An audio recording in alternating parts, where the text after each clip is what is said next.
Hello बच्चों। Welcome to Daksh coaching classes. हम लोग क्या कहते हैं कि चैप्टर नंबर 2 पढ़ रहे थे, जियोग्राफी का स्ट्रक्चर एंड फिजियोग्राफी। जिसमें हमने क्या कहते हैं कि पिछले वाले में जब हम देख रहे थे फिजियोग्राफिक डिवीजन्स, तो हमने देखा था कि 6 फिजियोग्राफिक डिवीजन्स होते हैं। एक होता है कि क्या कहते हैं कि northern and north eastern mountains या हिमालयास। हाँ, northern and north eastern Himalayas के बारे में हमने देखा था, माउंटेन्स के बारे में देखा था। फिर उसके बाद में हमने देखा था कि नॉर्दर्न प्लेन्स कौन से बनते हैं, नॉर्दर्न प्लेन्स। और ये भी हमने कंप्लीट भी कर लिया था, नॉर्दर्न प्लेन्स के बारे में भी हमने पढ़ लिया था। ये दोनों के बारे में हमने पढ़ भी लिया था। तीसरा, चौथा, पांचवा और छठा।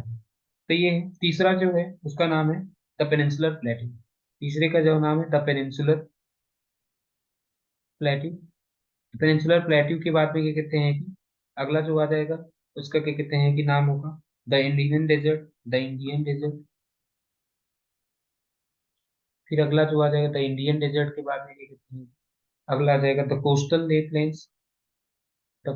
प्लेन्स। फिर उसके बाद में अगला जो आ जाएगा कोस्टल प्लेन्स के बाद में अगला आ जाएगा द आइलैंड्स। तो ये 6 हैं। तो 6 के बारे में हमने पढ़ना था, तो हम 2 के बारे में बढ़िया से डिटेल में पढ़ चुके हैं।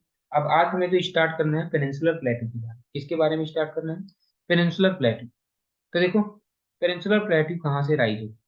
The rising from height of 150 meter above the river. हाँ, plains up to elevation 600 to 900 meter irregular triangle known as peninsular plateau। तो यहाँ पे इस डायग्राम को देखो। तो ये जो देखो यहाँ पे ये जो ऐसे क्रिस क्रॉस से बने हुए हैं, यहाँ पे देखो इसमें इस डायग्राम में देखो बहुत सारे क्रिस क्रॉस से बने हुए हैं। तो देखो यहाँ पे लिखा भी है कि जो जितने भी क्रिस क्रॉस है इनकी हाइट कितनी है। इनकी हाइट जो है वो कितनी है, 600 से लेकर के 900। तो यानी कि ये जो एक रीजन है यहाँ पे ऐसे, ये तो ऐसे अलग कर, ये एक रीजन है ऐसे, यहाँ पे ऐसे ये रीजन जो है ये आपको यहाँ पे मिल जाएगा पेनिनसुलर प्लेटू। ये पूरा का पूरा जो रीजन है आपको क्या मिल जाएगा, पेनिनसुलर प्लेटू। इसमें आपकी जो हाइट है वो जो एवरेज हाइट जो है कहाँ से लेकर के 150 मीटर से एबव, 150 मीटर से एबव शुरू कर दूं, 150 मीटर से एबव मतलब 150 से एबव। और कहाँ तक, लगभग लगभग 600 से 900 मीटर तक, 600 से 900 मीटर तक पहुंचा। ठीक है। अब यहाँ पे देखो पेनिनसुलर प्लेटू, इसमें क्या कहते हैं, पेनिनसुलर प्लेटू है। Delhi ridge is the north west. Delhi ridge मैंने जैसा कि बताया था नॉर्थ वेस्ट में, नॉर्थर्न वेस्ट में क्या कहते हैं कि अरावली के, हाँ, दिल्ली रिज, राजमहल हिल्स ईस्ट में। और गिर रेंज कहाँ पे है, आपको गुजरात में मिलेगा। गिर रेंज आपको कहाँ पे मिलेगा, ये देखो गुजरात में। ठीक है, गुजरात में काठियावाड़ में। गिर रेंज भी क्या कहते हैं कि इसका पार्ट, गिर रेंज भी हाँ ठीक है, गिर रेंज भी इसका पार्ट है। तो ध्यान में रख लो, अगर जब आपसे एकदम पूछा जाएगा कि नॉर्थ में, यहाँ पे अब देखो मैं बता रहा हूँ एकदम, यहाँ पे जब एकदम नॉर्थ में चले जाओगे तो, हाँ, तो नॉर्थ में आपको क्या मिल जाएगा, नॉर्थ में आपको मिल जाएगा दिल्ली रिज। नॉर्थ वेस्ट में आपको क्या मिल जाएगा इसमें, दिल्ली रिज। दिल्ली रिज क्या है, ये किसका दिल्ली रिज मतलब, ये है एक्सटेंशन ऑफ अरावली हिल्स। ये अरावली हिल्स का एक्सटेंशन है जो दिल्ली रिज जो है, जिसको हमने बोल रहे थे water divide between Indus and Ganga. ठीक है, extension of Aravalli, Aravalli hills का एक्सटेंशन है नॉर्थ वेस्ट। फिर उसके बाद में नॉर्थ वेस्ट के बाद में क्या कहते हैं कि दूसरा चीज, अगर हम ईस्ट में बात करें तो ईस्ट में आपको मिल जाएगा राजमहल हिल्स। क्या मिल जाएगा, राजमहल हिल्स। वेस्ट में क्या मिल जाएगा, रेंज। वेस्ट में क्या मिल जाएगा, गिर रेंज कहाँ पे है, गुजरात में है, काठियावाड़ कोस्ट पे। गिर रेंज यहाँ पे कहाँ पे है, गुजरात में। ठीक है, गुजरात में आपको क्या कहते हैं कि गिर रेंज मिल जाएगा। चौथा, और कार्डमम हिल्स, साउथ में आपको कहाँ पे तक पहुंच जाएगा, साउथ में आप कहाँ पे जाओगे, कार्डमम हिल्स। ये इसकी बाउंड्रीज है। हाँ, कार्डमम हिल्स, ये इसकी क्या कहते हैं कि बाउंड्रीज है। ठीक है, ये सब बताते हैं, ये सब क्या बताती हैं, ये सब जो बता रही हैं, ये बता रहे हैं कि ये आउटर एक्सटेंस है, ये सब आउटर एक्सटेंट ऑफ क्या कहते हैं कि, आउटर एक्सटेंट ऑफ क्या कहते हैं कि पेनिनसुलर प्लेटू। ये आउटर एक्सटेंट है पेनिनसुलर प्लेटू की। याद करो मैंने और बताया था, नॉर्थ ईस्टर्न रीजन में पेनिनसुलर प्लेटू कहाँ से कैसे, नॉर्थ ईस्टर्न रीजन में पेनिनसुलर प्लेटू जो था, उसका जो नाम हमने बता रखा था कि नॉर्थ ईस्टर्न में जो पेनिनसुलर प्लेटू था, कार्बी एंगलोंग प्लेटू, कार्बी एंगलोंग एंड मेघालय प्लेटू, एंड मेघालय प्लेटू। ये क्या थे? ये भी क्या कहते हैं कि ये भी इसके एक्सटेंशन है, ये भी क्या कहते हैं कि एक्सटेंशन है। किसके एक्सटेंशन है? ये किसके एक्सटेंशन है? Extension of peninsular. ये जो क्या कहते हैं कि ये जो अभी हमने बताया, ये एक्सटेंशन है, किसके एक्सटेंशन है? Meghalaya plateau, sorry, peninsular block के extension, extension of peninsular block, extension of peninsular block. Okay, peninsular plateau. फिर उसके बाद में एक चीज और बताया था मैंने आपको कि इसको जो कार्बी एंगलोंग और छोटा नागपुर, इसके बीच में एक फॉल्ट था, उस फॉल्ट का नाम क्या था? कार्बी एंगलोंग और छोटा नागपुर के बीच में, कार्बी एंगलोंग एंड छोटा नागपुर के बीच में एक फॉल्ट था, उसका नाम था मालदा फॉल्ट। छोटा नागपुर, इसके बीच में क्या था? मालदा फॉल्ट क्या था? मालदा फॉल्ट क्या था? जो धीरे धीरे क्या कहते हैं कि नदियों के कारण भर गया, तो मालदा फॉल्ट जो था, ठीक है, इनके बीच में मालदा फॉल्ट है, क्या कहते हैं कि नहीं तो ये एक्सटेंशन लगातार थे, तो ये सारी बातें हमें समझ में आ चुकी। हाँ, However, an extension of there is also north east region में, जिसे शिलोंग प्लेट्यू भी बोलते हैं, कार्बी इंगलोंग प्लेट्यू भी बोलते हैं, शिलोंग या कार्बी इंगलोंग प्लेट्यू भी बोलते हैं। द द पेनिनसुलर इंडिया, अच्छा, शिलोंग प्लेट्यू और कार्बी इंगलोंग प्लेट्यू अलग है। The peninsular India is made up of a series of patland. यहाँ पे बहुत सारे प्लेट्यूज हैं, बहुत सारे प्लेट्यूज हैं। पार्टलैंड, प्लेट्यूज का मतलब होता है टेबल लैंड, उठा हुआ पार्ट जो होता है उसे, हाँ, छोटे छोटे प्लेट्यूज हैं, बहुत सारे छोटे छोटे, बहुत सारे प्लेट्यूज, जैसे हजारीबाग प्लेट्यू, आपको यहाँ पे हजारीबाग प्लेट्यू मिल जाएगा। हाँ, और क्या कहते हैं कि पलामू प्लेट्यू मिल जाएगा, रांची प्लेट्यू मिल जाएगा, मालवा प्लेट्यू मिल जाएगा। बहुत सारे ऐसे छोटे छोटे प्लेट्यूज देखो आपको यहाँ पे, यहाँ पे आपको मिल जाएगा मालवा प्लेट्यू, यहाँ पे आपको मिल जाएगा मालवा प्लेट्यू, ये है मालवा प्लेट्यू। यहाँ पे आपको मिल जाएगा कि कितने हैं कि, ये देखो छोटा नागपुर प्लेट्यू, यहाँ पे क्या है? ये छोटा नागपुर प्लेट्यू। ऐसे ही यहाँ पे आपको क्या कहते हैं कि बहुत सारे ऐसे आपको छोटे छोटे प्लेट्यूज मिल जाएंगे, जैसे ये बुंदेलखंड, बुंदेलखंड, यहाँ पे बघेलखंड भी कहीं ना कहीं होगा। ठीक है, यहाँ तक हो गया। फिर इसके बाद में ये क्या कहते हैं कि, हाँ, ऐसे आपको और भी बहुत सारे क्या कहते हैं कि प्लेट्यूज मिल जाएंगे, जैसे, हाँ, मालवा प्लेट्यू हो गया, Malwa plateau, Palamu plateau, Ranchi plateau. यहाँ पे आपको रांची प्लेट्यू भी मिल जाएगा, यही भी छत्तीसगढ़, हाँ, झारखंड के पास में आपको क्या कहते हैं कि रांची प्लेट्यूज भी मिल जाएंगे। तो ऐसे बहुत सारे प्लेट्यूज आपको मिल जाएंगे यहाँ पे। ठीक है, तो इतना बात समझ आए, ये छोटे छोटे प्लेट्यूज से मिलकर के बना हुआ है बहुत सारे, तो यानी कि आपको पता है कि पेनिनसुलर प्लेट्यू में भी बहुत सारे छोटे छोटे प्लेट्यूज है। ठीक है, और यहीं पे आपको कर्नाटका प्लेट्यू भी मिल जाएगा, ये कर्नाटका वाला साइड, इधर कर्नाटका प्लेट्यू वगैरह मिल जाएगा, यहाँ पे भी बहुत सारे हैं। ठीक है, ऐसे ऐसे ये धारवाड़ प्लेट्यू भी मिल जाएगा यहाँ पे। हाँ, ठीक है, ये कोयम्बटूर, तो ऐसे बहुत सारे आपको यहाँ पे प्लेट्यूज मिल जाएंगे, इतनी बात यहाँ पे समझने वाली है। This is one of the oldest and most stable landmark of the India. तो पेनिनसुलर प्लेट्यू जो है वो ओल्डेस्ट लैंडमार्क है। हाँ, पेनिनसुलर प्लेट्यू जो है इंडिया का ओल्डेस्ट लैंडमार्क क्या है? पेनिनसुलर प्लेट्यू ही है, तो वही लिखा हुआ है। और इसका जो जनरल एलिवेशन है वो कहाँ पे? West to east. जो जनरल एलिवेशन है, एलिवेशन जो इसका जो जनरल एलिवेशन है वो क्या है? वेस्ट टू ईस्ट, वेस्ट से ईस्ट साइड में है, which is also proved by the pattern of the flow of the rivers. देखो रिवर्स क्या होती है? रिवर्स देखो जितनी भी है वो नीचे की ओर फ्लो होगी। Some rivers peninsular plateau which have their confluence in bay of Bengal. तो यहाँ पे देखो बहुत सारी रिवर्स हैं, इससे पता चलता है कि सारी की सारी रिवर इधर भागती है, इसका एलिवेशन इधर की, वेस्ट टू ईस्ट, इसका एलिवेशन किधर है? वेस्ट टू ईस्ट की ओर है, वेस्ट टू ईस्ट की ओर है। तभी सारी की सारी नदियां जो है ईस्ट ईस्ट की तरफ आ जाती हैं। ठीक है, बहुत सारी नदियां जो है ईस्ट की तरफ आ रही है। कौन कौन सी नदियां हैं? गंगा, ब्रह्मपुत्र, सॉरी, यहाँ पे कौन कौन सी नदियां हैं? देखो ये नदियां भी देख लो, इसमें डायग्राम में ही नदियां बनी हुई है। क्या कहते हैं?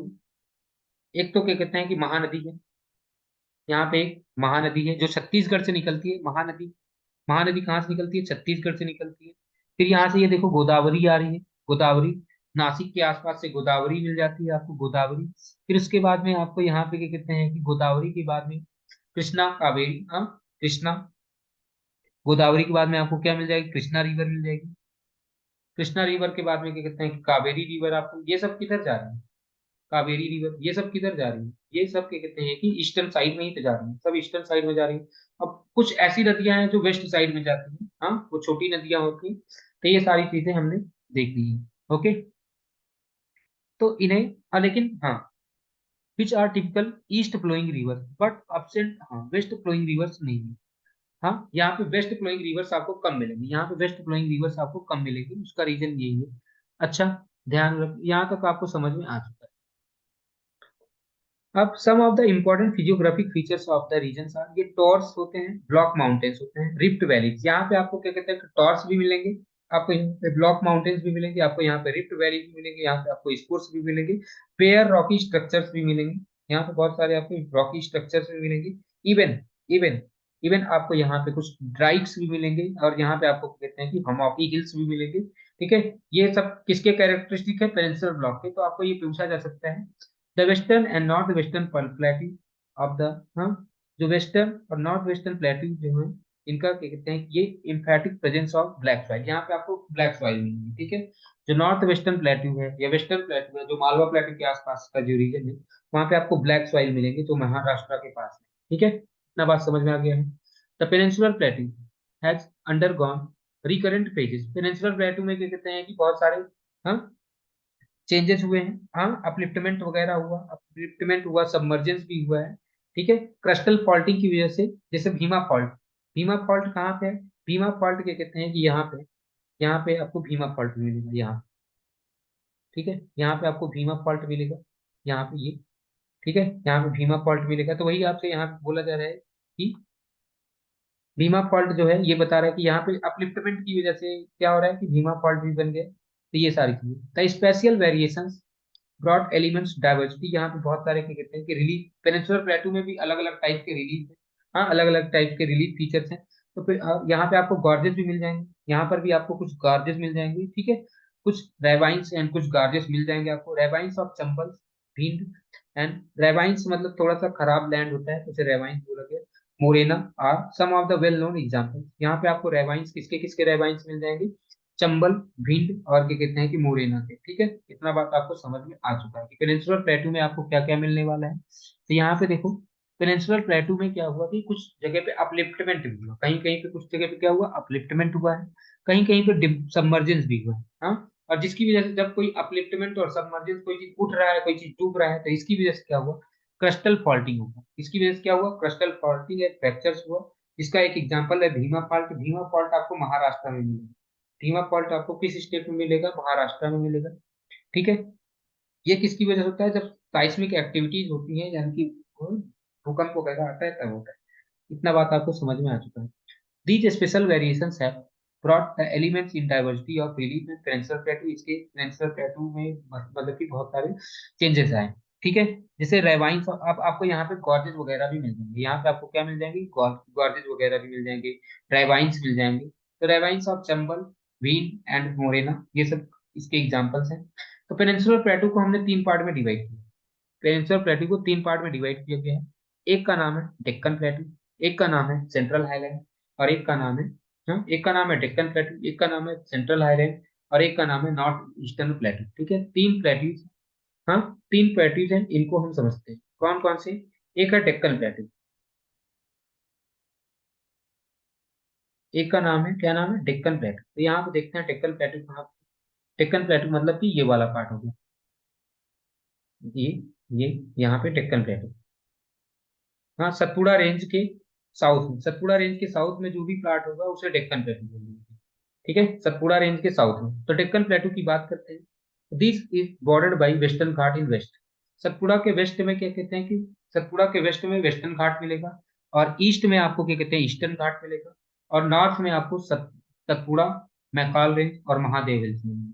ठीक है, तो देखो, ईस्ट में ईस्टर्न घाट, यहाँ पे आपको सतपुड़ा, मैकाल और महादेव, सतपुड़ा, महादेव, हाँ, मैकाल रेंज और महादेव रेंज। तो ये ऐसे है, तो देख लो यहाँ पे एक बार इस डायग्राम को देख लो, आपको समझ में आ जाएगा कि कहाँ से कहाँ तक विंध्य रेंज है, ओ सॉरी, कहाँ से कहाँ तक आपको कहते हैं कि डेक्कन प्लेटू है। डेक्कन प्लेटू देखो कहाँ से कहाँ तक है। डेक्कन प्लेटू देखो, इधर क्या है आपको पता है, ये है वेस्टर्न घाट, इधर आपको पता है ये ईस्टर्न घाट है, ये क्या है, ईस्टर्न घाट। और यहाँ पे देखो आपको पता है ये सतपुड़ा रेंज है, सतपुड़ा रेंज। यहाँ पे क्या है, मैकाल रेंज। मैकाल रेंज के बाद में यहाँ पे क्या कहते हैं कि यहीं पे आपको महादेव हिल्स। तो ये जो तीनों देखो, यहाँ पे ये नॉर्थ में ये है, नॉर्थ में ये है, वेस्ट में ये है, ईस्ट में ये है। तो कुल मिलाकर के ये जो पार्ट बचा, ये जो पार्ट है, इसे बोला गया डेक्कन प्लेटू। इसे क्या बोला गया, डेक्कन प्लेटू। ओके, डेक्कन का मतलब साउथ समझ, ठीक है। हाँ, डेक्कन प्लेटू। इतना बात समझ में आ चुका है, इतना बात आपको समझ में आ चुका है। Western ghats are locally known है बाई डिफरेंट नेम, जैसे इनको वेस्टर्न घाट का कुछ नाम होता है, सह्याद्री, महाराष्ट्र में वेस्टर्न घाट को क्या कहते हैं? वेस्टर्न घाट मतलब पहाड़, वेस्टर्न घाट का मतलब पहाड़, ठीक है।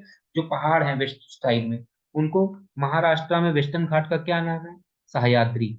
महाराष्ट्र में वेस्टर्न घाट को क्या कहते हैं? सह्याद्री। महाराष्ट्र में वेस्टर्न घाट को क्या कहते हैं? सह्याद्री, ठीक है, इतना ध्यान रखें, सह्याद्री। और वहीं पे कर्नाटका में वेस्टर्न घाट को क्या कहते हैं? कर्नाटका और तमिलनाडु में वेस्टर्न घाट को क्या कहते हैं? कर्नाटका में और तमिलनाडु में, कर्नाटका और तमिलनाडु में हम इसको नीलगिरी कहते हैं, ठीक है। नीलगिरी कहते हैं, Nilgiri hills in Karnataka and Tamil Nadu. हाँ, कर्नाटका और तमिलनाडु में हम क्या कहते हैं? कर्नाटका एंड तमिलनाडु में वेस्टर्न घाट को हम क्या कहते हैं? नीलगिरीज। इन्हें क्या कहते हैं? नीलगिरीज। और और केरला में क्या कहते हैं? केरला में Anamalai hills and cardamom hills. Anamalai and cardamom hills, दोनों के नाम, दो अलग अलग नाम। तो ठीक है, तो आपसे जब ये सब इनके लोकल नेम अलग अलग है, जो वेस्टर्न घाट का लोकल नेम अलग अलग है, ठीक है। Western Ghat also comparatively higher in elevation. Western Ghat जो है उनका एलिवेशन थोड़ा सा ज्यादा है, और ये क्या कहते हैं कि कॉन्टिन्यूअस है। वेस्टर्न घाट जो होते हैं वो कॉन्टिन्यूअस होते हैं, ईस्टर्न घाट कॉन्टिन्यूअस नहीं है। तो देखो वेस्टर्न घाट क्या थे? कॉन्टिन्यूअस थे। डायग्राम में देखना, डायग्राम देखना आपकी, फिर से समझ आ जाएगा। देखो ये लाइन जो लगी हुई, ये लाइन जो गई है वेस्टर्न घाट की, ये सीधी चली गई है। ये जो लाइन है ये सीधी चली गई, इसका मतलब क्या हुआ? ये वेस्टर्न घाट जो है वो एकदम सीधे चले गए। लेकिन यहीं पे देखो ईस्टर्न घाट में यहाँ से यहाँ तक है, फिर इतना गैप आया, फिर इधर आ रहा है, फिर इधर है, फिर गैप आया, फिर इधर है। तो देखो वेस्टर्न घाट में, वेस्टर्न घाट जो है वो कॉन्टिन्यूअस है, और ईस्टर्न घाट जो है, सॉरी, वो यहाँ ईस्टर्न घाट जो है वो कॉन्टिन्यूअस नहीं है। दियर एवरेज एलिवेशन, इसका एवरेज एलिवेशन कितना है? 1500 मीटर। हम 1500 मीटर। और इनकी जो हाइट है नॉर्थ टू साउथ क्या होती जा रही है? बढ़ती जा रही है। हाइट जो हो रही है ईस्टर्न घाट की, वेस्टर्न घाट की हाइट जो हो रही है नॉर्थ टू साउथ बढ़ती जा रही है। फाइनली वेस्टर्न घाट का जो हाईएस्ट पीक है, हाईएस्ट पीक ऑफ वेस्टर्न घाट पूछा जाता है, तो अनाई मुड़ी। हाईएस्ट पीक ऑफ वेस्टर्न घाट क्या है? अनाई मुड़ी, ठीक है। हाईएस्ट पीक ऑफ वेस्टर्न घाट का क्या नाम है? अनाई मुड़ी, ठीक है। अनाई मुड़ी जो है वो हाईएस्ट पीक, जिसकी हाइट है 2695, 2695, जो हाईएस्ट पार्ट है, ठीक है। Peninsular plateau is also located on the Anamalai hills of the Western Ghat. वहां पे, हाँ भाई, यहाँ पे क्या कहते हैं कि लोकेटेड, हाँ, on the Anamalai hills of Western Ghat followed by they. यहाँ पे इसके बाद में क्या कहते हैं कि Doda Betta. Second highest hills जो है, सेकंड हाईएस्ट हिल्स क्या नाम है? दोदा बेट्टा। वो नीलगिरी हिल्स में है। सेकंड हाईएस्ट पीक जो है दोदा बेट्टा है, इसका नाम है Nilgiri hills. Most of the peninsular rivers have their origin in Western Ghat. हमने पता है कि जितने भी पेनिनसुलर रिवर थी वो कहाँ से? वेस्टर्न घाट से ओरिजिनेट हो रही थी। ईस्टर्न घाट में क्या था? डिसकॉन्टिन्यूअस थी। ईस्टर्न घाट में डिसकॉन्टिन्यूअस है। यहाँ पे ये जो हिल्स है इरोडेड बाई रिवर्स है। जो वेस्टर्न हिल्स है, वेस्टर्न घाट के जो हिल्स है वहां से इरोजन हुआ है, उनका बहुत सारा रिवर ने इरोजन कर दिया है। यहाँ पे जैसे महानदी, गोदावरी, कृष्णा, कावेरी, ये सब नदियां डेल्टा बनाती हैं यहाँ पे। इसके जो कुछ हिल्स हैं जैसे Javadi hills, Balakonda range, Nallamala hills, Mahendragiri hills आपको यहाँ पे मिल जाएंगी। ईस्टर्न घाट का जो सबसे हाईएस्ट पीक है महेंद्रगिरी। ईस्टर्न घाट का हाईएस्ट पीक, ईस्टर्न घाट का हाईएस्ट पीक जो है वो क्या है? महेंद्रगिरी, ठीक है, 1501 मीटर।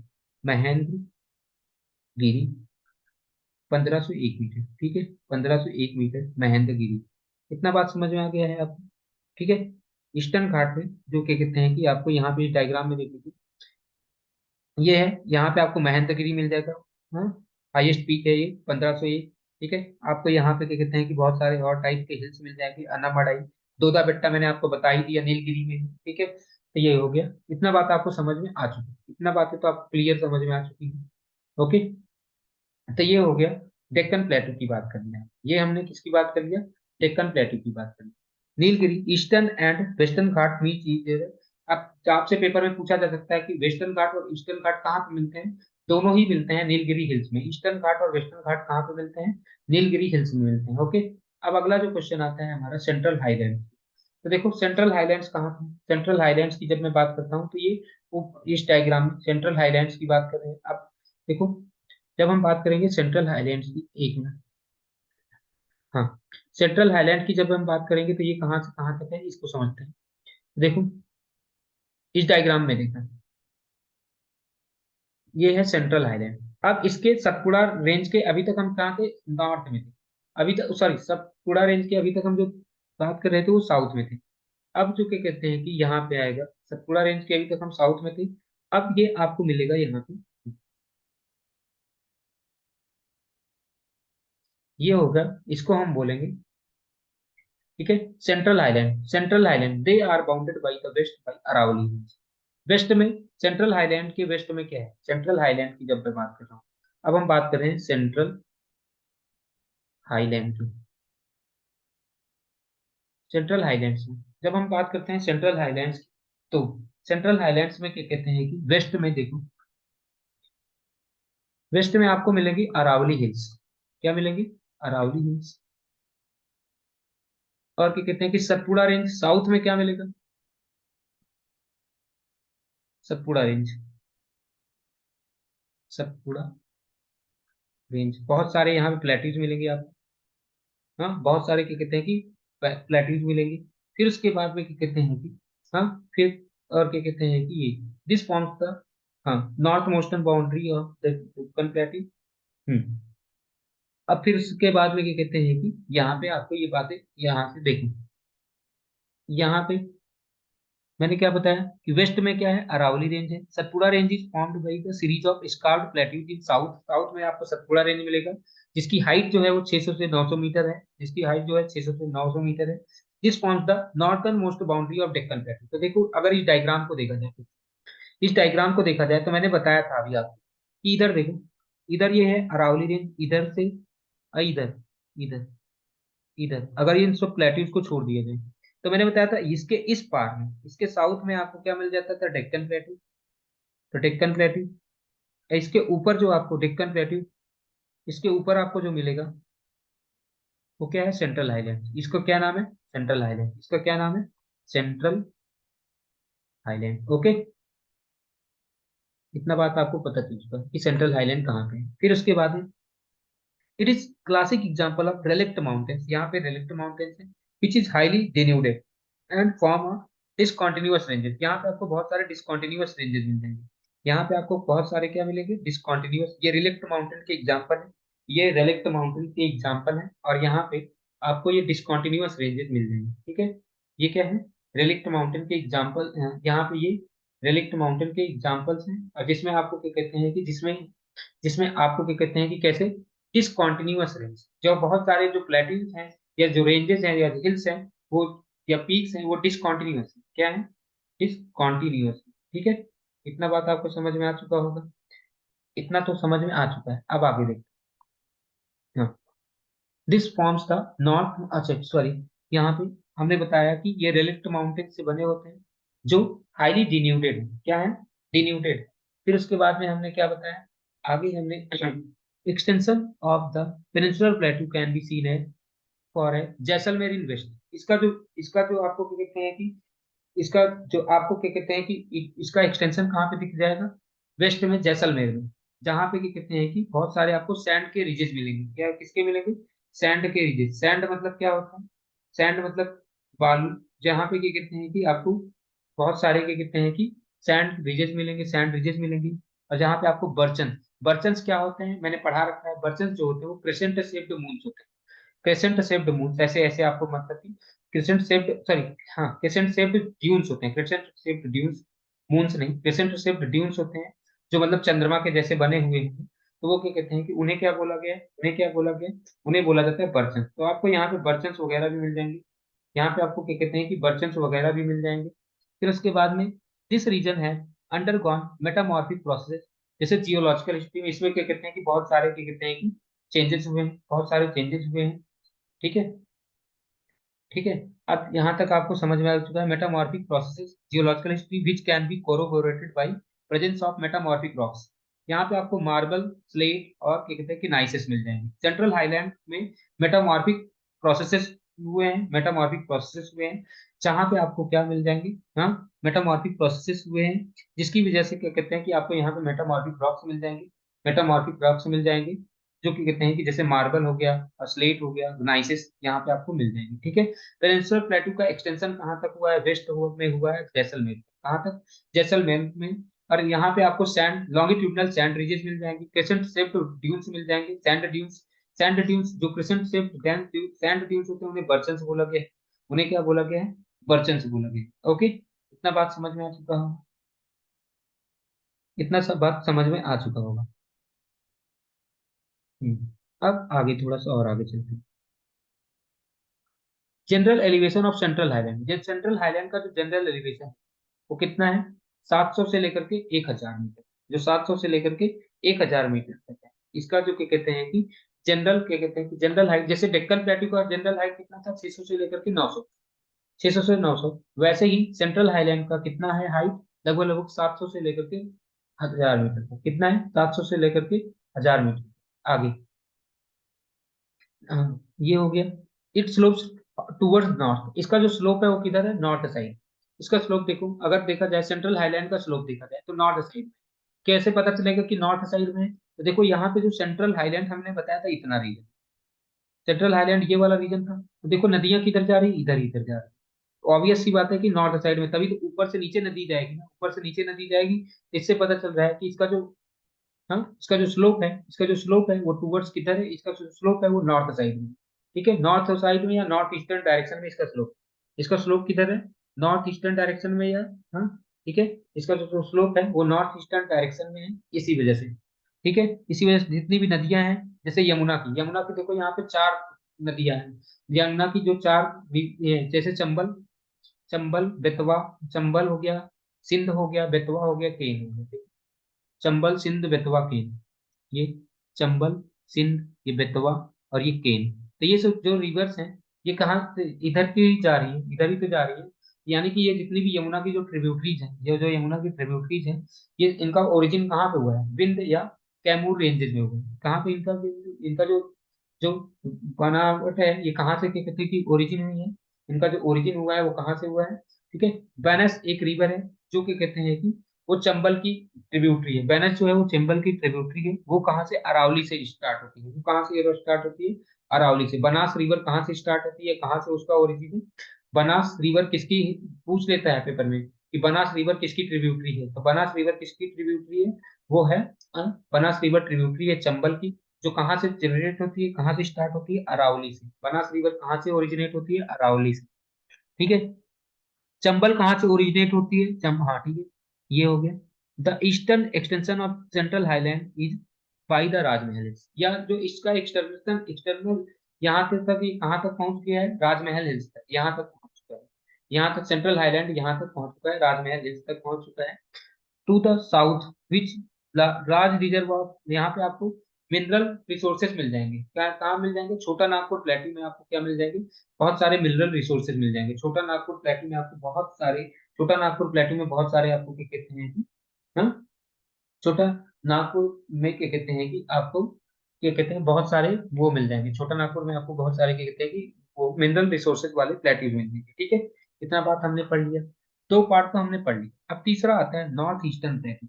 नॉर्थ ईस्टर्न प्लेट्यू की बात करें तो मतलब यहाँ की बात, नॉर्थ ईस्टर्न प्लेट्यू की बात करें, यहाँ की बात करें। ओके, नॉर्थ ईस्टर्न प्लेट्यू की बात करें तो यहाँ की बात करें।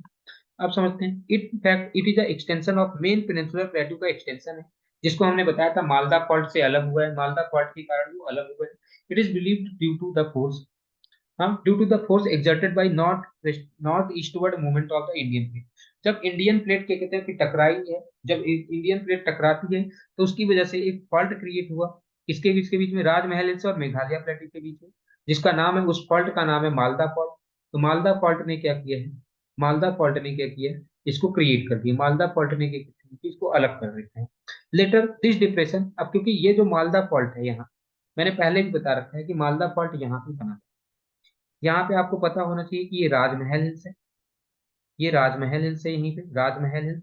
और यहाँ पे आपको ये क्या कहते हैं कि पेनिनसुलर वो प्लेट्यू है, मेघालय में।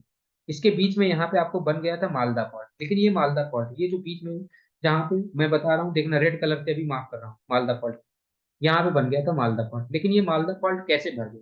क्योंकि यहाँ से भी देखो रिवर आ रही है, इधर से भी रिवर आ रही है, तो वो डिपॉजिट्स के कारण, डिपॉजिट आने आने के कारण वो धीरे धीरे बढ़ गए, वो डिपॉजिट्स आने के कारण धीरे धीरे बढ़ गए। लेटर दिस डिप्रेशन गेट, हाँ, got filled up by the deposition activity, deposition activities की वजह से ये फिल्ड हो गई है। ठीक है, Meghalaya and Karbi Anglong प्लेटू stand detach from the main peninsular block. ये क्या कहते हैं कि दोनों डिटैच हो चुके हैं, किससे डिटैच हुए, मेन पेनिनसुलर ब्लॉक से तो अलग है, मेन पेनिनसुलर ब्लॉक से तो अलग है, लेकिन मेघालय प्लेटू तीन पार्ट में डिवाइडेड है, मेघालय प्लेटू को तीन पार्ट में डिवाइडेड है, गारो खासी जयंतिया हिल्स। ठीक है, गारो खासी जयंतिया हिल्स। तो मेघालय प्लेटू को हमने तीन पार्ट में डिवाइड कर दिया, मेघालय प्लेटू को कितने पार्ट में डिवाइड कर रखा है, तीन प्लेटू में। कौन कौन से, ये देखो, गारो, खासी, जयंती। तो गारो खासी जयंतिया कल को पूछ लिया जाए क्या हिमालय के पार्ट है, गारो खासी जयंतिया क्या हिमालय के पार्ट है, नहीं, गारो खासी जयंतिया जो है वो किसके पार्ट है, वो पेनिनसुलर ब्लॉक के पार्ट है, वो किसके पार्ट है, पेनिनसुलर ब्लॉक के पार्ट है। इतना बात समझ में आ चुका है, गारो खासी जयंतिया जो है वो पेनिनसुलर ब्लॉक के पार्ट है, इतना बात आपको समझ में आ चुका है। Named after the tribal group, यहाँ पे जो ट्राइबल ग्रुप्स रहती हैं उनके नाम से पढ़ा। And extension this also seen in the Karbi Anglong hills of the Assam. Assam में आपको कार्बी एंगलोंग हिल्स मिल जाएंगे, आसाम में आपको कौन से मिल जाएंगे, कार्बी एंगलोंग हिल्स मिल जाएंगे। ठीक है, सिमिलर टू द छोटा Nagpur प्लेटू, Meghalaya प्लेटू also rich in mineral resources.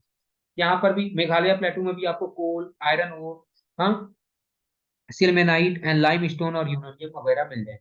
और यहाँ पे आपको ये सारी चीजें मिल जाएंगी। ठीक है, यहाँ पे आपको आयरन ओर वगैरह वगैरह चीजें मिल जाएंगी। इतना बात समझ में आ चुका होगा, यहाँ तक तो क्लियर है। फिर आगे,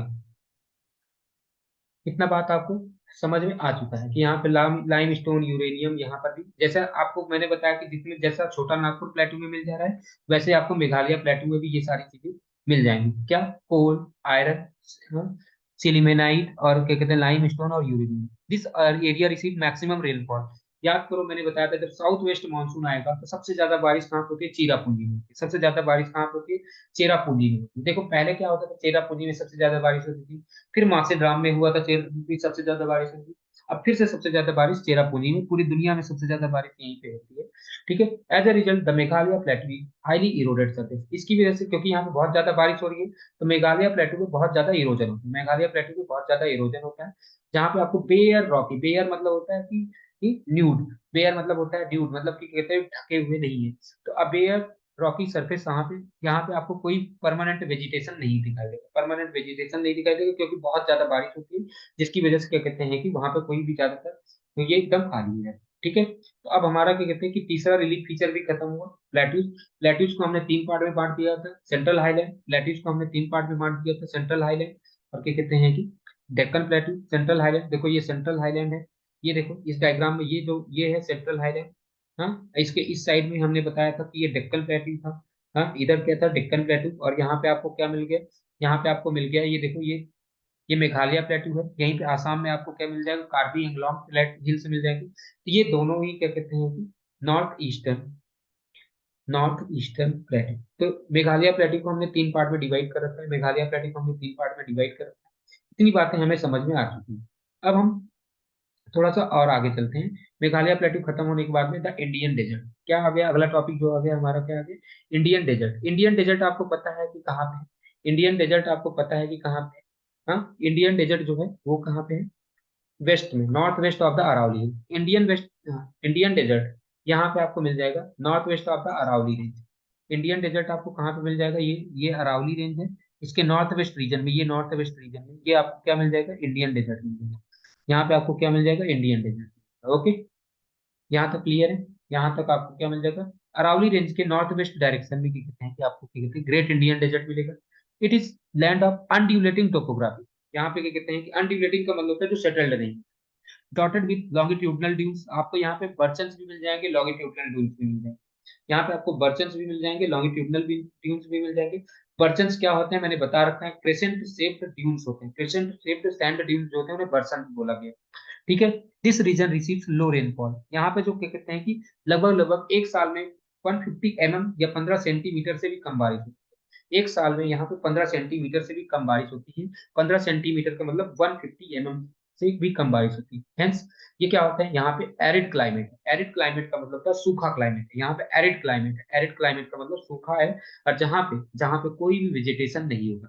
क्योंकि यहाँ पे बारिश कम हो रही है, तो यहाँ पे क्या कहते हैं कि एरिड होगा, सूखा होगा। जब सूखा होगा तो यानी कि यहाँ पे आपको वेजिटेशन आपको कम मिलेगा, यहाँ पे कोई भी वेजिटेशन कवर नहीं होगा, यानी कि पेड़ पौधे बहुत कम होंगे।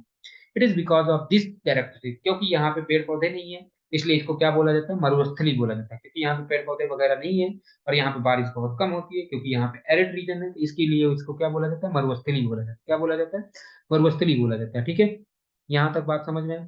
ठीक है, यहाँ पे देखो आपको दिखाई दे रहा है ना, ये ड्यून्स देखो बने हुए हैं, बहुत सारे ड्यून्स बने हुए हैं। तो यहाँ पे आपको ये सब पेपर में पूछे जाते हैं कि ड्यून्स कौन सा है, कौन से हैं, ये सब मैंने आपको पढ़ा रखे हैं जब चैप्टर पढ़ा है। अच्छा, ये माना जाता है कि मेसोजोइक टाइम में, मेसोजोइक एरा में क्या हुआ था, दिस रीजन वाज अंडर सी। तो यानी कि कह रहे हैं कि आज ये जो रीजन है, पहले ये सी था। पहले यहाँ पे जहाँ पे जहाँ पे आज ये डेजर्ट है, पहले यहाँ पे सी था। तो this region was under sea, this can be corroborated by the evidence of the, यहाँ पे आपको वुड फॉसिल्स मिल जाएंगे, बहुत सारे वुड फॉसिल्स मिल जाएंगे जो मराइन में पाए जाते हैं, जो मराइन डिपोजिट्स में पाए जाते हैं। कहाँ पे मिल जाएंगे आपको? ये ब्रह्मसर, हाँ जैसलमेर में मिल जाएंगे। ब्रह्मसर, जैसलमेर के पास में एक ब्रह्मसर जगह है, जहाँ पे आपको क्या कहते हैं कि कुछ वुड फॉसिल्स मिल जाएंगे, वुड फॉसिल्स मिल जाते हैं, जिससे ये पता चलता है कि ये जो पहले जो ये रीजन है, पहले ये रीजन जो मतलब कि क्या नाम है, इंडियन डेजर्ट वाला जो पार्ट था, ये कहाँ पे था, ये क्या कहते हैं कि पहले समंदर के पास में था, मतलब कि सी का पार्ट था। ठीक है, तो the underlying rock structure of the desert is an extension of peninsular rock. याद करो मैंने बताया था कि अंडरलाइंग रॉक स्ट्रक्चर इसका क्या है, मतलब कि सैंड के नीचे आपको क्या मिलेगा, पेनिनसुलर प्लेटू मिलेगा। सैंड के नीचे क्या था, peninsular plateau. Yet due to extreme arid condition, क्योंकि यहाँ पे बहुत ज्यादा सूखा सूखा होता है, बहुत ज्यादा सूखा है। It is its surface features have been carved by the physical weathering. यहाँ बार बार वेदरिंग बहुत ज्यादा हुआ, फिजिकल वेदरिंग बहुत ज्यादा हुआ, विंड एक्शन की वजह से, विंड एक्शन और फिजिकल वेदरिंग की वजह से क्या हो रहा है कि इसका जो वो किसमें कन्वर्ट हो चुका है, सैंड में कन्वर्ट। भले ही नीचे तो आपको पेनिनसुलर रॉक से, भले ही नीचे पेनिनसुलर रॉक से, लेकिन जो ऊपर वाला जो फीचर है, वो ऊपर वाला जो सरफेस है, सरफेस का जो फीचर है, वो किसके फिजिकल वेदरिंग और विंड एक्शन की वजह से चेंज हो चुका है, फिजिकल वेदरिंग और। ठीक है, some of the well pronounced desert land features यहाँ पे आपको क्या कहते हैं कि मिल जाएंगे। जैसे यहाँ पे आपको मशरूम रॉक्स भी मिल जाएंगे, शिफ्टिंग ड्यून्स भी मिल जाएंगे, ओएसिस। ओएसिस क्या होते हैं? छोटे छोटे जगह होती है जिसमें पानी भरा होता है। ठीक है, ये ज्यादातर ओएसिस क्या होते हैं, छोटे छोटे जगह होते हैं जहाँ पे पानी भरा होता है। ठीक है, जहाँ पे पानी भरा होता है, यहाँ पे समझ आ गया है। अब आगे, on the basis of on the basis of orientation the desert can be divided into two parts. इस डेजर्ट को कितने पार्ट में, इंडियन डेजर्ट को कितने पार्ट में डिवाइड किया गया है? दो पार्ट। पूरे इंडियन डेजर्ट को कितने पार्ट में डिवाइड किया गया है? दो पार्ट में डिवाइड किया गया है। एक को पार्ट नॉर्दर्न पार्ट में, जिसका स्लोप क्या है, सिंध साइड में है, और एक सदर्न पार्ट में है, जिधर का स्लोप है रन ऑफ कच्छ। इस पूरे स्लोप, इसको पूरे दो पार्ट में डिवाइड कर दिया, इसको पूरे दो पार्ट में डिवाइड कर दिए गए ऐसे। ठीक है, एक इधर की ओर, सॉरी, हाँ, एक इधर की ओर है, इसको दो पार्ट में डिवाइड कर दिया गया है ऐसे। एक इधर की ओर है, एक का स्लोप इधर की ओर है, और दूसरे का स्लोप इधर की ओर है। ठीक है, तो दो पार्ट में इसको डिवाइड कर दिए गए हैं। हाँ, इंडियन डेजर्ट को दो पार्ट में डिवाइड कर दिए गए। एक का स्लोप है सिंध साइड में, एक का स्लोप है run of Kutch side. Most of the reverse of this, यहाँ पे जो रिवर्स होती है वो एफेमेरल होती है, यहाँ पे जो रिवर होती है वो एफेमेरल। एफेमेरल का मतलब होता है ऐसी रिवर जो रास्ते में ही गायब हो जाएंगी। ठीक है, the Luni river, the Luni river flowing in the southern part of the east. हाँ, तो जो लूरी रिवर है, longest river of the Rajasthan जो है लूरी रिवर है। इसका जो यहाँ पे, क्योंकि यहाँ पे लो प्रेसिपिटेशन होता है, बहुत कम बारिश होती है, यहाँ पे हाई इवेपोरेशन ज्यादा होता है वाटर। हाँ, यहाँ पे क्या कहते हैं, क्योंकि यहाँ पे प्रेसिपिटेशन तो कम होता है, इवेपोरेशन ज्यादा होता है, जिसकी वजह से यहाँ पे वाटर डेफिसिट रीजन है, क्योंकि इसकी वजह से यहाँ पे वाटर डेफिसिट रीजन है। There are some streams which disappear after the flowing some distance. ये कुछ दूर के चलने के बाद में वो क्या हो जाती है, डिसअपियर हो जाती है। लूरी रिवर कहाँ से ओरिजिनेट होती है? अरावली हिल से ओरिजिनेट होती है। लूरी रिवर कहाँ से ओरिजिनेट होती है? अरावली से ओरिजिनेट होती है। इतना बात तो आपको पता चल चुका है। ठीक है, और यहाँ पे कुछ आपको छोटे छोटे प्लाया मिल जाएंगे। प्लाया भी यहाँ पे छोटे छोटे जगह होती हैं जहाँ पे थोड़ा सा पानी वानी भरा होता है। ठीक है, the lakes and the playa have brackish water. ये क्या कहते हैं कि जो लेक्स होंगे या प्लायाज जो होते हैं, यहाँ पे क्या होते हैं, ब्रैकिश वाटर होते हैं, मतलब कि जिसमें सॉल्ट बहुत ज्यादा होते हैं, यानी कि सॉल्ट बनाने की बहुत अच्छा ये जगह है। ठीक है, तो इंडियन डेजर्ट भी हो चुका। अब क्या कहते हैं कि हमारा जो नेक्स्ट क्या कहते हैं, हमारा जो नेक्स्ट क्या कहते हैं कि वो फिजियोग्राफिक डिवीजन है, उसका नाम है कोस्टल प्लेन्स। कोस्टल प्लेन्स का मतलब सबसे पहले समझो। अगला जो टॉपिक है हमारा वो, तो कोस्टल प्लेन्स। अच्छा, यहाँ तक तो ठीक है, एक मिनट। कोस्टल प्लेन्स, मुझे ये बताओ यहाँ पे आपको ये समझ में आया ये जो मैंने आपको यहाँ पे बताया, यहाँ पे आपको क्या क्या मिल जाएंगे, यहाँ पे आपको ओएसिस मिल जाते हैं। ओएसिस का मतलब होता है एक ऐसा जगह जहाँ पे आपको पानी वानी थोड़ा थोड़ा मिल जाएगा, ठीक है, जहाँ पे आपको पानी वगैरह मिल जाएगा। ओएसिस का मतलब होता है वहां पे ऐसे जगह होगी जहाँ पे थोड़ा सा पानी वानी मिल जाएगा, समंदर के बीचों बीच, मतलब कि रेत रेत वाले जो जगह होती हैं, ज्यादातर वहां पे आपको कहीं ना कहीं बीचों बीच में थोड़ा सा पानी वगैरह मिल जाता है, तो उसी को बोलते हैं ओएसिस बोलते हैं। फिर उसके बाद में मैंने बता दिया आपको प्लाया। लेक्स, जो वो लेक्स जो सूख जाती हैं, जो लेक्स होती हैं, जो बड़ी बड़ी लेक्स होंगी, वहां पे वो छोटी छोटी लेक्स में जो सूख जाती है, वो जगह जगह सूख गई, तो जो बचता हुआ पार्ट होता है उसे प्लाया है। अब प्लाया में पानी जो होता है वो कितना कैसा होता है, बहुत ज्यादा ब्राकिश ब्रैकिश होता है। ब्रैकिश मतलब सॉल्टी होता है, ठीक है। अगला जो फिजियोग्राफिक डिवीजन है उसे बोलते हैं कोस्टल प्लेन्स होते हैं। अब कोस्टल प्लेन्स का मतलब क्या हुआ, कोस्टल प्लेन्स का मतलब समझो कि देखना, यहाँ पे मैं बताता हूँ कि जैसे देखो ये सदर्न पार्ट ऑफ इंडिया, जब सदर्न पार्ट ऑफ इंडिया हो गया तो हमें पता है कि यहाँ पे इधर अरेबियन सी है, इधर क्या है अरेबियन सी है, इधर क्या है बे ऑफ बंगाल। हम्म। और लेकिन आपको पता है कि यहाँ पे वेस्टर्न घाट है, और आपको पता है कि यहाँ पे ईस्टर्न घाट है। आपको यहाँ पे पता है कि वेस्टर्न घाट है, आपको इधर पता है कि ईस्टर्न घाट है, ये सब बातें आपको पता है। इधर क्या है, आपको पता है कि इधर ईस्टर्न घाट है। तो जो ये जो रीजन बचा, जो वेस्टर्न घाट और समंदर के बीच में, जो वेस्टर्न घाट का मतलब पहाड़, वेस्टर्न घाट का मतलब पहाड़, ये पहाड़ थे। तो वेस्टर्न घाट और समंदर के बीच में जो रीजन ये बचा, जो मैदान बचा, उसे ही बोलेंगे कोस्टल प्लेन। वेस्टर्न घाट और क्या कहते हैं कि अरेबियन सी के बीच में, वेस्टर्न घाट और अरेबियन सी के बीच में जो है वो जो प्लेन है, द प्लेन बिटवीन, तो वेस्ट देखो दो कोस्टल प्लेन्स भी दो, एक है western coastal plane, western coastal plane, और एक है ईस्टर्न कोस्टल प्लेन,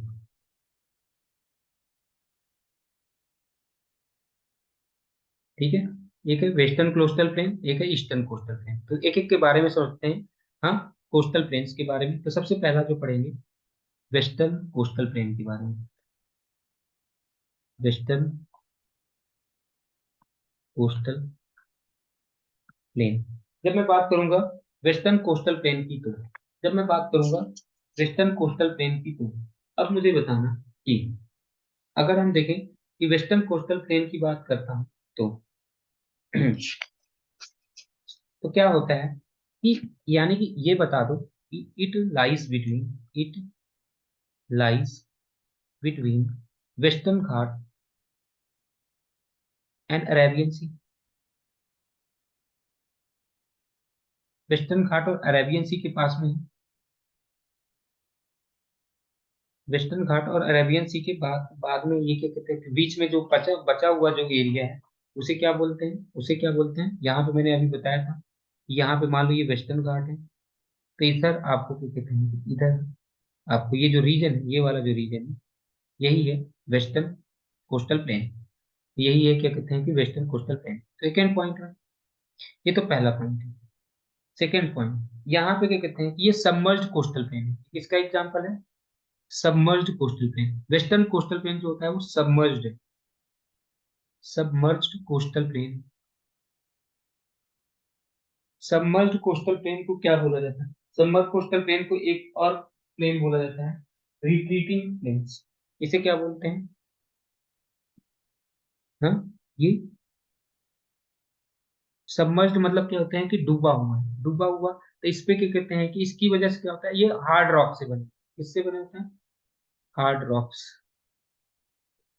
ठीक है। ये किससे बने होते हैं, हार्ड रॉक से बने हुए हैं, ठीक है।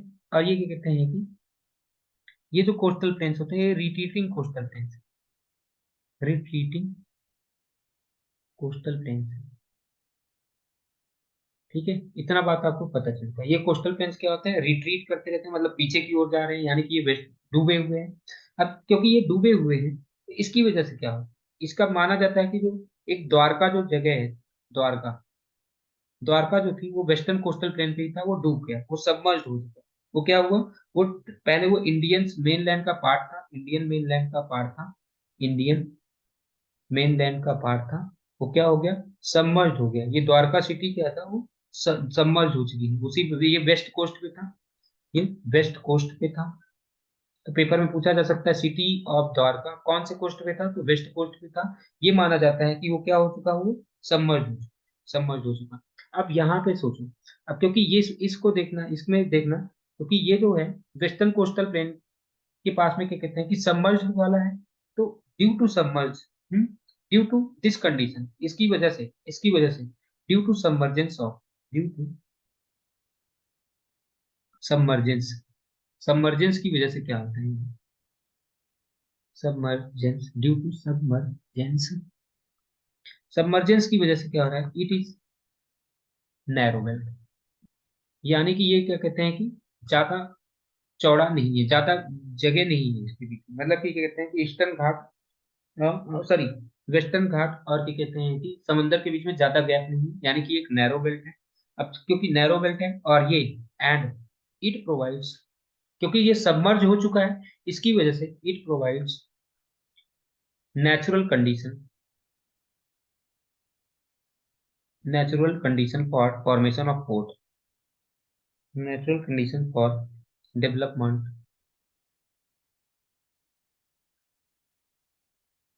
Of port. यहाँ पे पोर्ट बनाने के लिए बहुत अच्छा होता है। यहाँ पे आप क्या कहते हैं कि पोर्ट बनाने के लिए बहुत अच्छा है, क्योंकि पोर्ट और हार्बर्स बना सकते हैं यहाँ पे, पोर्ट और हार्बर्स बना सकते हैं। क्यों बना सकते हैं, क्योंकि यहाँ पे क्या कहते हैं कि ये सबमर्ज हो चुका है पार्टनर, जो सबमर्ज होगा तो वहां पे नाव वगैरह बड़े आसानी से आ सकते हैं। नाव को नेविगेट करना बड़ा आसान होता है, यहाँ पे नाव का नेविगेशन करना बड़ा ही आसान है। अच्छा, यहाँ पे जैसे आपको बहुत सारे पोर्ट मिलेंगे, यहाँ पे आपको बहुत सारे पोर्ट मिलेंगे। यहाँ पे आपको क्या कहते हैं कि यहाँ पे आपको कांडला पोर्ट मिलेगा, गुजरात में आपको कांडला पोर्ट मिलेगा, मुंबई में मुंबई पोर्ट है ही, माझगांव पोर्ट है। ठीक है, तो आपको सबसे पहले कि यहाँ पे क्या मिल जाएगा, क्या कहते हैं कि माझगांव पोर्ट, तो सबसे पहले कांडला पोर्ट कहाँ पे मिलेगा, गुजरात में।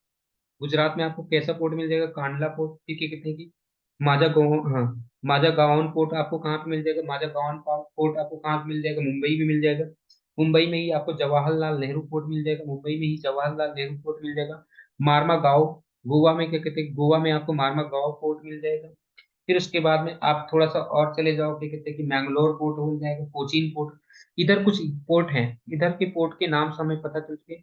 कुछ पोर्ट हैं, जैसे कौन कौन सी पोर्ट है, कांडला पोर्ट गुजरात में है, माझागांव पोर्ट क्या कहते हैं कि मुंबई में, जवाहरलाल नेहरू पोर्ट मुंबई में है, मारमा गांव पोर्ट गोवा में है, मैंगलोर पोर्ट क्या कहते हैं कर्नाटक में, कोचीन पोर्ट क्या कहते हैं कि केरला में। ये सब किधर किसके एग्जाम्पल है, नेचुरल पोर्ट्स हैं जो वेस्ट कोस्ट में है। वेस्ट कोस्ट में आपको पोर्ट मिल जाएंगे। अब जब वेस्ट कोस्ट कहाँ से स्टार्ट होता है, पेपर में पूछा जाता है कि वेस्ट कोस्ट कहाँ से स्टार्ट होता है, तो ध्यान देना, वेस्ट कोस्ट कहाँ से स्टार्ट है, गुजरात के रन ऑफ कच्छ से। गुजरात के रन ऑफ कच्छ से स्टार्ट है। वेस्ट कोस्ट कहाँ से स्टार्ट है, गुजरात के रन ऑफ कच्छ से। तो यहाँ से देखो ये तो वेस्ट कोस्ट कहाँ से स्टार्ट है, गुजरात के रन ऑफ कच्छ से। तो यानी कि आपको पता होना चाहिए कि वेस्ट कोस्ट कहाँ से स्टार्ट है, गुजरात के रन ऑफ कच्छ से। तो जिसको, और फिर यहाँ से खत्म कहाँ पे, खत्म, जो वेस्ट कोस्ट है यहाँ से स्टार्ट तो है, फिर लेकिन खत्म कहाँ तक है, जाकर के फाइनली केरला में, केरला में जाकर के आपको वेस्ट कोस्ट खत्म, वेस्ट कोस्ट आपका कहाँ पे खत्म होता है, केरला में। केरला में जाकर के यहाँ पे ये यहाँ तक आया है। ठीक है, केरला तक आया हुआ है। तो वेस्ट कोस्ट गुजरात में क्या कहते हैं कि नॉर्थ में, नॉर्थ में वेस्ट कोस्ट गुजरात से शुरू होता है, साउथ में कहाँ तक जाता है, केरला तक जाता है। अब सबसे पहले इसको कुछ डिविजन्स में बांटा गया, कुछ डिविजन्स में बांटा गया, कच्छ एंड काठियावाड़ को। सबसे पहले गुजरात में इसे क्या कहा जाता है, हाँ, इस कोस्टल प्लेन को गुजरात में क्या कहा जाता है, कच्छ एंड काठियावाड़ कोस्ट। गुजरात में क्या बोला गया, Kutch and Kathiawar coast. Konkan coast कहाँ बोला गया, महाराष्ट्र में क्या बोला गया, कोंकण कोस्ट। तो यहाँ पे ध्यान में रखने वाली बात है जो अब मैं बता रहा हूँ, ये नोटिस कर लो बस। गुजरात में क्या बोला गया, गुजरात में बोला गया कच्छ, गुजरात में क्या बोला गया, कच्छ एंड काठियावाड़ कोस्ट।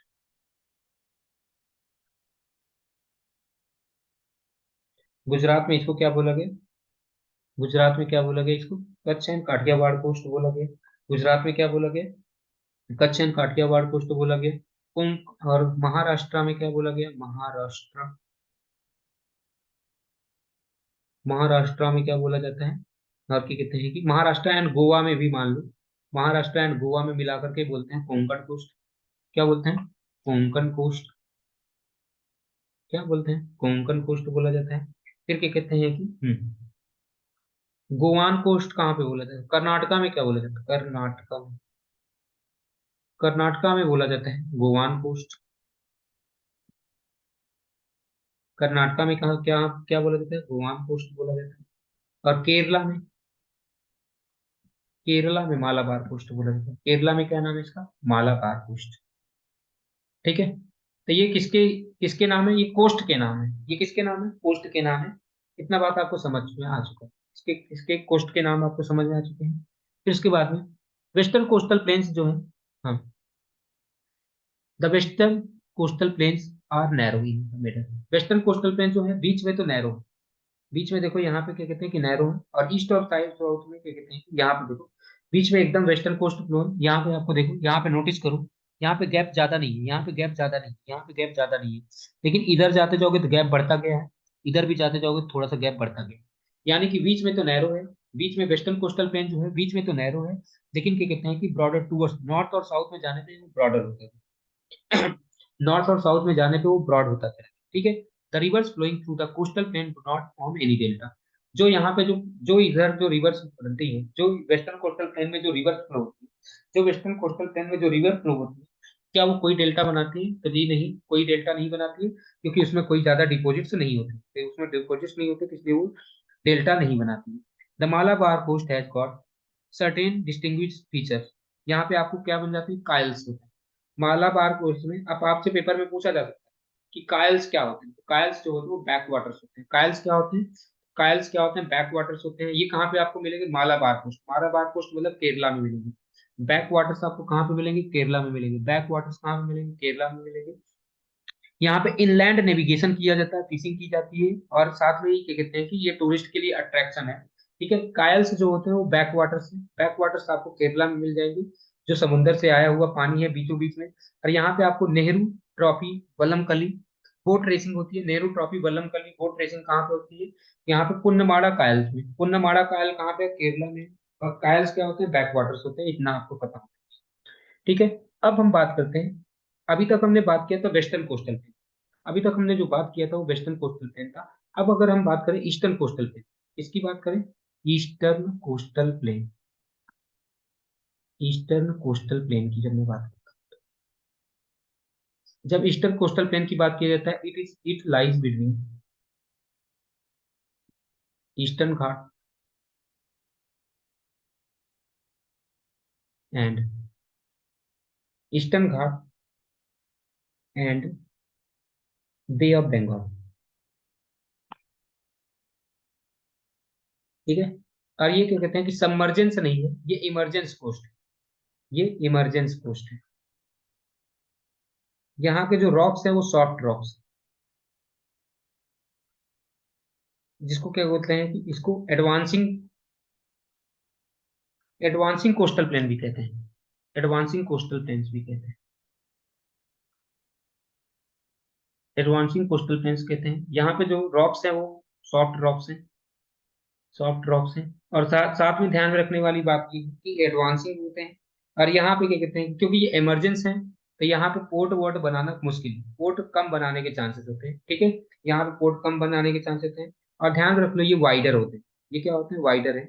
मतलब कि क्या कहते हैं कि ईस्टर्न कोस्टल प्लेन तो वाइडर, वेस्टर्न कोस्टल प्लेन ज्यादा वाइडर नहीं था, लेकिन ये वाइडर होते हैं। वो नैरो थे, ये वाइडर होते हैं। इतनी सारी बातें हैं। As compare to the western coastal plain, the eastern coastal plain is broader. ये ईस्टर्न कोस्टल प्लेन जो है वो ब्रॉडर है, and is an example of the emergence coast. ये जो किसका एग्जाम्पल है? इमरजेंस कोस्ट का एग्जाम्पल है। यहाँ पे आपको बहुत सारे डेल्टा वगैरह मिल जाएंगे। यहाँ पे आपको क्या मिल जाएंगे? डेल्टा वगैरह मिल जाएंगे। यहाँ पे आपको बहुत सारे डेल्टा वगैरह मिल जाएंगे। ठीक है। अब क्या कहते हैं कि these include deltas of Mahanadi की डेल्टा मिल जाएगी, गोदावरी की भी डेल्टा मिल जाएंगे, कृष्णा कावेरी की डेल्टा मिल जाएंगे। ठीक है। ये इमरजेंट नहीं, हाँ, इट हैज लेस, क्योंकि ये इमरजेंट है, यहाँ पे आपको पोर्ट और हार्बर कम मिलेंगे, यहाँ पोर्ट और हार्बर कम मिलेंगे। अब ये इसका जो कॉन्टिनेंटल शेल्फ है वो बहुत ज्यादा है। कॉन्टिनेंटल शेल्फ लगभग लगभग इसका 500 किलोमीटर तक, कॉन्टिनेंटल शेल्फ इसका 500 किलोमीटर तक है। इसकी वजह से यहाँ पे पोर्ट और हार्बर बनाना थोड़ा सा मुश्किल है। यहाँ पे कुछ पोर्ट हैं, जैसे चेन्नई पोर्ट है। इधर ईस्टर्न पे कौन कौन से? चेन्नई पोर्ट है, पैरादीप पोर्ट है, और क्या कहते हैं कि विशाखापट्टनम पोर्ट है। यहाँ पे तीन पोर्ट मैंने बता दिया, Visakhapatnam port, Paradip port, Chennai port जो है ये ईस्टर्न कोस्ट पे है। ठीक है। तो अब तक हमने यहाँ तक सीख लिया। अब अगला जो हमारा जो टॉपिक आता है वो है आइलैंड्स। अगला जो हमारा जो टॉपिक है आइलैंड्स की बात करें तो हमें पता है कि हमारे इंडिया में दो ग्रुप ऑफ आइलैंड्स है। हमारे यहाँ दो ग्रुप ऑफ आइलैंड है, एक एक है मेजर, एक है, दो मेजर ग्रुप ऑफ आइलैंड्स हैं। एक है अरेबियन सी में है और एक है बे ऑफ बंगाल में। एक है अरेबियन सी में और एक है bay of Bengal. The bay of Bengal island group consist of 572 islands, जिसमें कि कितने की जो बे ऑफ बंगाल में है उसमें कितने हैं 572। यहाँ ध्यान रखो कि हमारा जो अब क्या कहते हैं कि देखो यहाँ पे समझने वाली बात है, ये डायग्राम पहले प्रिंट कर लेते हैं, यहाँ पे समझ लेते हैं फिर इसके बाद में। हम्म, ये आगे, ये एक आइलैंड है और एक आइलैंड ये है। ठीक है, दो आइलैंड्स हैं, इनके बारे में हमें पता होना चाहिए। इसमें कितने हैं 572 आइलैंड्स। इसमें कितने आइलैंड्स हैं 572। इसमें कितने आइलैंड हैं 36, लगभग लगभग इसमें कितने हैं 36 है। ठीक है, तो यहाँ से हमें पता होना चाहिए कि बे ऑफ बंगाल में 572 आइलैंड्स हैं। दीज आर सिचुएटेड लगभग लगभग 6 से 14। देखो यहाँ से याद करो, मैंने उस दिन पढ़ाया था जब पिछले वीडियो में 6 डिग्री, 6 डिग्री 45 मिनट मैंने बताया था, 6 डिग्री 45 मिनट से स्टार्ट है और लगभग लगभग ये 14 डिग्री नॉर्थ तक चला चुका है। यहाँ से नॉर्थ से स्टार्ट है और यहाँ तक गैप है, तो इसके बीच का गैप हमें पता है। और क्या कहते हैं कि ये ऊपर वाला पार्ट है जिसको अंडमान बोलते हैं, इधर वाले को क्या बोलते हैं निकोबार। ये वाला क्या है अंडमान, एंड इसको क्या बोलते हैं निकोबार। और अंडमान और निकोबार को जो अलग करता है वो कौन अलग करता है 10 डिग्री चैनल। अंडमान और निकोबार को कौन अलग करता है 10 डिग्री चैनल। 10 डिग्री चैनल जो है वो किसको अलग करता है अंडमान एंड निकोबार को अलग करता है। ठीक है, इतनी बातें तो आपको समझ में आ चुकी है। एंड ये इसका जो क्या कहते हैं ईस्ट के ईस्ट क्या कहते हैं लॉन्गिट्यूडनल बोला गया कहाँ से कहाँ तक है 92 से लेकर के 94 ईस्ट तक। 94 92 ईस्ट से लेकर के 92 से लेकर के 94 ईस्ट के बीच में है। 92 से लेकर के 94 ईस्ट के बीच में क्या कहते हैं कि ये पड़ा हुआ है। हाँ, longitudinal axis the two principal groups of islands, इसमें Ritchie's archipelago and labyrinth island, ये आपको इसी में मिलेंगे। आर्किपिलागो का भी मतलब आइलैंड ही होता है, तो आपसे पूछा जा सकता है रिचीज रिचीज आर्किपिलागो या लेबरनीथ आइलैंड कहाँ पे मिलेगा, तो अंडमान निकोबार में मिलेगा। इसमें मिलेगा अंडमान निकोबार में मिलेगा। ठीक है, the entire group of island is, जो पूरा का पूरा जो आइलैंड है उसको दो ब्रॉड कैटेगरी में बांटा गया है, एक अंडमान में। तो आपसे पूछा जा सकता है कि नॉर्थ में कौन सा, नॉर्थ में अंडमान है, देखो ना, नॉर्थ डायरेक्शन में कौन सा है नॉर्थ में, ये ऊपर वाले में क्या है अंडमान है और नीचे वाले पार्ट में क्या है निकोबार, अंडमान और निकोबार। ठीक है, they are separated by water body which is called 10 degree channel. तो आपसे पूछा जा सकता है कि 10 डिग्री चैनल से व्हाट कौन सेपरेटेड है, 10 डिग्री चैनल से अंडमान और निकोबार के कहते हैं कि आपस में 10 डिग्री चैनल से सेपरेटेड है। ठीक है, 10 डिग्री चैनल से ये सेपरेटेड है। It is believe that these islands are an elevated portion of submarine mountain. ये किसके एलिवेटेड पोर्शन है, किसके सबमरीन माउंटेन्स। ये माना जाता है कि अंदर समंदर के अंदर जो माउंटेन्स है वो धीरे धीरे ऊपर उठते गए ऊपर उठते गए ऊपर उठते गए हैं, तो उन्हीं के जो ये पार्ट है वो दिखाई दे रहे हैं एलिवेटेड है। लेकिन यहाँ पे कुछ ऐसे भी हैं जो वोल्केनिक ओरिजिन के भी, यानी कि यहाँ पे जो आपको मिलेगा, यहाँ पे वोल्केनिक ओरिजिन के कारण भी माउंटेन्स मिलेंगे और सबमरीन माउंटेन्स भी हैं, जो एलिवेटेड सबमरीन माउंटेन्स भी हैं और वोल्केनिक ओरिजिन वाले माउंटेन्स। ओके, बैरन आइलैंड की जब मैं बात करूँ, Barren island is only active volcano in India. Barren island जो है वो एक्टिव वोल्केनो इन इंडिया है, सिचुएटेड नियर निकोबार नहीं होगा यहाँ पे, अंडमान। अंडमान आइलैंड के पास में, अंडमान आइलैंड के पास में आपको बैरन आइलैंड मिल जाएगा। अंडमान आइलैंड के पास में आपको यहाँ पे यहाँ पे आपको कहीं पे यहाँ पे कहीं पे आपको बैरन आइलैंड मिल जाएगा। ठीक है, अंडमान के पास में ही आपको बैरन आइलैंड मिलेगा। ठीक है, अंडमान के पास में ही आपको क्या मिलेगा बैरन आइलैंड मिलेगा, यहाँ पे अंडमान होगा उन्होंने। ठीक है, इतना बात समझ में आया। यहाँ पे कुछ हाईएस्ट पॉइंट भी है, अगर उनको याद करना चाहते हो तो याद कर लो। अंडमान एंड निकोबार में आपको क्या कहते हैं सैडल पीक मिल जाएगा, सैडल पीक जिसकी हाइट ये है, माउंट दिवालो ये भी इसी में मिल जाएंगे। ये सारी चीजें आपको ध्यान रखनी है। अब the coastal line has more coral deposits and beautiful beaches. यहाँ पे जो कोस्टल लाइंस है यहाँ पे आपको क्या कहते हैं कि कुछ डिपोजिट्स मिल जाएंगे, कोरल डिपोजिट्स भी मिल जाएंगे, कोरल डिपोजिट्स भी मिल जाएंगे, ब्यूटीफुल बीचेस मिल जाएंगे। These islands receive convectional rainfall. ध्यान में रख लेना कि यहाँ पे जो इस वाले जो अंडमान एंड निकोबार में जो बारिश होती है वो किसकी वजह से होती है, कन्वेक्शनल रेनफॉल होती है। कैसी रेनफॉल होती है, कन्वेक्शनल रेनफॉल होती है। इनमें जो यहाँ पे जो वेजिटेशन है वो इक्वाटोरियल वेजिटेशन है, ट्रॉपिकल एवरग्रीन फॉरेस्ट पाए जाते हैं यहाँ पे, इक्वाटोरियल वेजिटेशन है। ठीक है, यहाँ पे इक्वाटोरियल वेजिटेशन है। अब आगे यहाँ पे समझना the islands of the Arabian sea. अब मैं बात करता हूँ अरेबियन सी वाले, इधर वाले, जिसको बोलते हैं लक्षद्वीप। ठीक है, अरेबियन सी की बात करते हैं तो अरेबियन सी में लगभग लगभग क्या कहते हैं कि इसमें कौन कौन से आए, लक्षद्वीप और मिनी कॉय। यहाँ पे आपको मिनी कॉय भी मिल जाएगा, लक्षद्वीप भी मिल जाएगा। ये मिनी कॉय पड़ा हुआ है, ये है मिनी कॉय। हाँ ठीक है, एकदम से अलग सा साउथ में। और ये क्या कहते हैं कि पूरा लक्षद्वीप मिनी कॉय आपको मिल जाएंगे। They are scattered between 8 degree से लेकर के 12 डिग्री के बीच में। ये लगभग लगभग कहाँ से, 8 डिग्री से लेकर के 12 डिग्री के बीच में स्कैटर्ड है। 8 डिग्री नॉर्थ से लेकर के 12 डिग्री नॉर्थ तक भर में स्कैटर्ड है। ओके, इतना बात समझ में आ गया। ये क्या कहते हैं कि 31 ईस्ट, हाँ 31 ईस्ट से लेकर के 74, यानी कि लॉन्गिट्यूड में बता दिया, 31 से लेकर के 74 तक करके देखो। 71 से लेकर के, सॉरी 71 से लेकर के 74 के बीच में क्या कहते हैं कि ईस्ट के बीच में ये क्या कहते हैं कि फैले हुए। इतना बात हो गया। These islands are located at a distance of, ये केरला से कितने दूरी पे हैं, केरला से कितने दूरी पे हैं, ये केरला से लगभग लगभग 280 से 480 किलोमीटर के बीच में। हाँ, केरला से इनका जो डिस्टेंस है, केरला से यहाँ से लगभग लगभग कितना डिस्टेंस है, 280 से लेकर के, कुछ का 280 है, कुछ का 400 किलोमीटर, 400 भी है। ठीक है, 200, कुछ का 280 भी है, कुछ का 480 किलोमीटर कोस्ट तक है। दिस, हाँ, entire island group is built of coral deposits. अच्छा, ये जो आइलैंड जो बने हुए हैं, आपसे पूछा जा सकता है कि जो कोरल डिपोजिट से आइलैंड बने हुए उसका नाम क्या है। कोरल डिपोजिट से जो बने हुए हैं, जो कोरल डिपोजिट से आइलैंड बने हुए उनका नाम क्या है, तो उनका नाम है लक्षद्वीप। कोरल डिपोजिट से जो आइलैंड बने हुए उनका नाम क्या है, लक्षद्वीप। ठीक है, इसमें क्या कहते हैं कि 36 आइलैंड है, जिसमें से जिसमें से 11 पे लोग रहते हैं, जिसमें से 11 पे लोग रहते हैं। मिनी कॉय जो है वो लार्जेस्ट आइलैंड है। पेपर में पूछा जाता है कि लक्षद्वीप का जो सबसे बड़ा आइलैंड है उसका नाम क्या है, मिनी कॉय। लक्षद्वीप का जो सबसे बड़ा आइलैंड है उसका क्या नाम है, मिनी कॉय है। ठीक है, the entire group of island is broadly divided by 11 degree channel. यहाँ पे एक 11 डिग्री चैनल है। 11 डिग्री चैनल ने क्या किया, इसको पूरे ग्रुप को बढ़िया से डिवाइड किया। यहाँ पे 11 डिग्री चैनल कहीं पे है, यहीं पे 8 9 10, ये क्या करते हैं कि पूरे ग्रुप को ऐसे दो पार्ट में डिवाइड करते हैं। ठीक है, 11 डिग्री चैनल ने पूरे पार्ट को दो डिवाइड पार्ट में डिवाइड कर दिया गया है। And the north of which the Amini island and south of is कनालोर।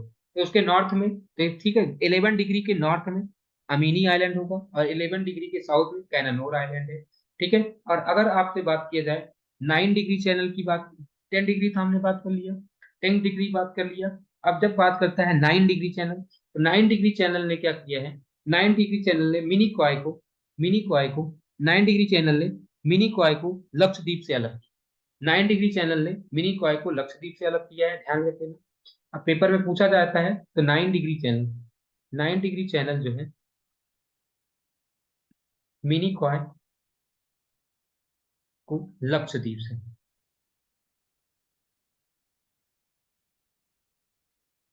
से अलग किया गया है। 10 डिग्री चैनल जो है, 10 डिग्री चैनल अंडमान और निकोबार, अंडमान को निकोबार से अलग किया गया है, अंडमान एंड निकोबार।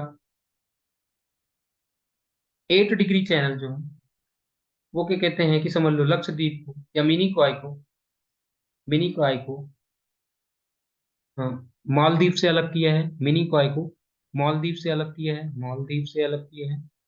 ठीक है, मिनी कॉय और मालदीव को किसने अलग किया, 8 डिग्री चैनल ने अलग किया।